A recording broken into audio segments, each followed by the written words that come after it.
আজি আহিছোঁ আপোনালোকৰ মাজলৈ এটা এনেকুৱা প্ৰতিবেদন বনাবৰ বাবে যিটো আপোনালোকৰ কঠীয়াতলীৰ এটা চিনাকি নাম। কঠীয়াতলীৰ কামপুৰ ৰোডৰ সমীপত চুকত তেওঁৰ এখন দোকান আছে। দোকানখন এটা চিনাকি নাম তেখেতৰ কানু। আৰু কানুদা বুলি ক'লে সকলোৱে তেখেতক চিনি পায়। আৰু সুদীৰ্ঘ মই জনাত প্ৰায় 30টা বছৰৰ অধিক কাল তেখেতে এই জেগাতে এই ঠাইতে তেখেতে এনেদৰে চানা বিক্ৰী কৰি নিজৰ পৰিয়ালটোক পোহপাল দি আহিছে। আৰু তেওঁৰ জনামতে তেওঁ ইয়াৰ লগতে আমাৰ সাপ্তাহিক যি বজাৰৰ সাপ্তাহিক বজাৰো তেওঁ বজাৰ হাট কৰে। আৰু তেখেতে প্ৰায় 30টা বছৰতকৈ অধিক কাল মই জানাত তেখেতে এনেধৰণৰ ব্যৱসায় আৰম্ভ কৰি আহিছিলে।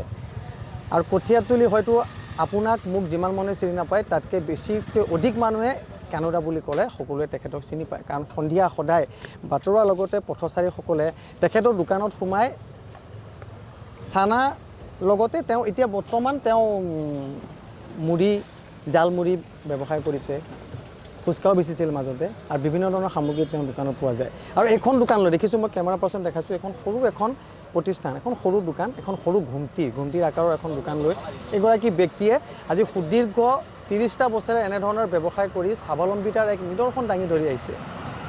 মই এইটো কাৰণে এই বস্তুটো বনাইছোঁ যাতে আমাৰ কঠীয়াতলীৰ লগতে কঠীয়াতলীৰ বিভিন্ন অঞ্চলৰ বা কঠীয়াতলীৰ বিভিন্ন প্ৰান্তৰ সকলোৱে আহি এই দোকানখনত খন্তেক সময় ৰৈ তেখেতক এনেধৰণে উপস্থাপন কৰি তেখেতৰ দোকানত ৰখি মই দেখিছোঁ আগতেও মানে এপাক ৰৈ তেখেতক চানা কিনি বা তেনেধৰণৰ যি মুড়ি জালমুড়ি বেচে, ফুচকা বেচে, বিভিন্ন সামগ্ৰী তেওঁ বেচে, ক্ৰয় কৰি এজন গ্ৰাহকে খাই যায়। মই পোনপ্ৰথমে তেখেতৰ পৰা জানিম। মই কৈছোঁ 30টা বছৰ অধিক কাল তেওঁ ব্যৱসায়ৰ লগত জড়িত। কানুদা বুলি ক'লে এটা পৰিচিত নাম, আৰু সকলোৱে কানুদা বুলি ক'লে সকলোৱে চিনি পায়। কানুদা কিমান বছৰ হ'ল আপোনাৰ ব্যৱসায়টো ইয়াতে? প্ৰায় 30-32 বছৰমান। 30-32 বছৰ, ঠিকে আছে, মোৰ অনুমান ঠিকে আছিল। মই 30 বছৰ কৈছোঁ, 2 বছৰ বেছি, 30-32 বছৰমান। আৰু আপুনি ব্যৱসায় কেতিয়াৰ পৰা কি এতিয়া বৰ্তমান আপোনাৰ লেটেষ্ট কি ব্যৱসায় আৰম্ভ কৰিছে আপুনি? মই এতিয়া বৰ্তমানে মিছল চানা আৰু জালমুড়ি একে ঠাইতে আপুনি কৰি আছে? একে ঠাইতে কৰি আছোঁ। আপোনাৰ পৰিয়াল সংসাৰ কেনে? পৰিয়াল সংসাৰ চলাই আছোঁ, এইটো দি পেলাই আৰু যেনে তেনে চলি আছে। পৰিয়ালৰ কোন আছে আপোনাৰ? পৰিয়ালৰ আমাৰ ল'ৰা দুটা আছে, ছোৱালী এটা আছিলে, বিয়া দিলোঁ। ল'ৰা দুটা বিয়া পাতাইছোঁ, এইখিনি আছে। এতিয়া মই যে ক'লোঁ আপোনালোকক, মোক বেলেগক যেনেকৈ চিনি নাপায়, আপোনাৰ কানুদা বুলি ক'লে সকলোৱে চিনি পায়। মানে ৰাইজৰ এটা আপোন মানুহ হৈ পৰিছে আপুনি কানুদা। কি ক'ব ৰাইজক? ৰাইজে এপান আপোনাক আদৰি লৈছে, আপোনাৰ তাত এপাক সোমাই চানা সংগ্ৰহ কৰি চানা খাই যায়, কি ক'ব ৰাইজক? ৰাইজক ভাল পাইছোঁ। বিভিন্ন ঠাইৰ পৰা কঠীয়াতলীৰ লগতে বিভিন্ন ঠাইৰ মানুহ আহি আপোনাৰ দোকানত সোমাই চানা খাই যায়। চানা খাই বহুত দূৰৰ মানুহ আহে। হয়। ফেমাছ বুলি মোৰ দোকানত।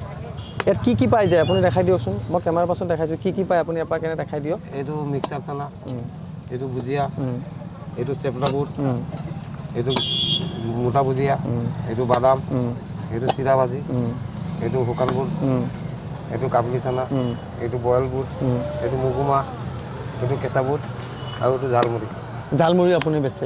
মাজতে ফুচকাও বেচিছিলে আপুনি? মাজত ফুচকা বেচা নাবৈছোঁ, খালি জালমুড়িটো বেচে আপুনি? মানে ব্যৱসায় আপোনাৰ মোটামুটি পৰিয়ালটো তেনেকৈ চলি থাকে ঈশ্বৰৰ আশীৰ্বাদত। ঠিক আছে, মৰম আপোনাক সকলোৱে আদৰি লৈছে, সকলোৱে আপোনাৰ মৰম দিয়ক, চেনেহটো আশীৰ্বাদ কৰক। আৰু আমিও কামনা কৰিছোঁ যাতে এনেকুৱা ধৰণৰ ব্যৱসায় আপোনাৰ পৰিয়ালটো সুখৰৰূপে চলক, আমিও কামনা কৰিছোঁ ঈশ্বৰৰ ওচৰত। আৰু আপোনাৰ দীৰ্ঘায়ু কামনা কৰিছোঁ। আপোনাৰ ক'লে যে 30 বছৰ আপোনাৰ অধিক কাল এই জেগাতে বহা পৰিছে। আপোনাৰ ল'ৰা দুটা আছে, ছোৱালীজনী বিয়া দিলে, এটা সুন্দৰ কথা কৈছে। এখন সংসাৰ তেখেতে পোহপাল দি আছে, 2জন ল'ৰা, এগৰাকী ছোৱালী ইতিমধ্যে তেওঁ বিয়া দিছে। আৰু আটাইতকৈ ডাঙৰ কথা মই পুনৰবাৰ কৈছোঁ যে 30 বছৰতকৈ অধিক কাল এই একে ঠাইতে তেওঁ এনেধৰণৰ চানা বিক্ৰী কৰি এটা পৰিয়াল পোহপাল দি আহিছে। গতিকে এইটো আজি মই প্ৰতিবেদন আপোনালোকলৈকে বনালোঁ। এটা সুন্দৰ মই বহুত দিনৰ পৰা ভাবি আছিলোঁ এনেকুৱা এটা প্ৰতিবেদন বনাম বুলি। গতিকে এনেধৰণৰ তেওঁৰ যি আদৰ্শ আন 10জনে যেনে লগ অনুপ্ৰাণিত হওক। আৰু আমি আশা ৰাখিম যে ঈশ্বৰৰ ওচৰত আমি প্ৰাৰ্থনা জনাম, তেখেতৰ এই দীৰ্ঘায়ু কামনা কৰিছোঁ, আৰু ৰাইজৰ সহায় সহযোগিতাই কামনা কৰিছোঁ। আপুনি কেনেকুৱা আশাবাদী? কেনেকুৱা আপুনি এইটো ব্যৱসায় লৈ পেলাই আপুনি মানে আপোনাৰ অন্তত এইটো লৈ মই থাকিম, এইটো লৈ আছোঁ, এইটো লৈয়ে থাকিম। ঠিক আছে, ঠিক আছে। এয়া আছিল আমাৰ কঠীয়াতলীৰ কামপুৰ পথৰ সমীপত চুকটোত থকা এজন দোকান কানু দাস। এটা সুন্দৰ প্ৰতিবেদন আমি আপোনালোকৰ মাজত উপস্থাপন কৰিলোঁ। যদি আমাৰ অনুষ্ঠানটো চাই আপোনালোকে ভাল পায়, এটা লাইক, এটা কমেণ্ট, এটা শ্বেয়াৰ কৰিব, আৰু আমাৰ চেনেলটো ফ'ল' কৰি দিব। ধন্যবাদ।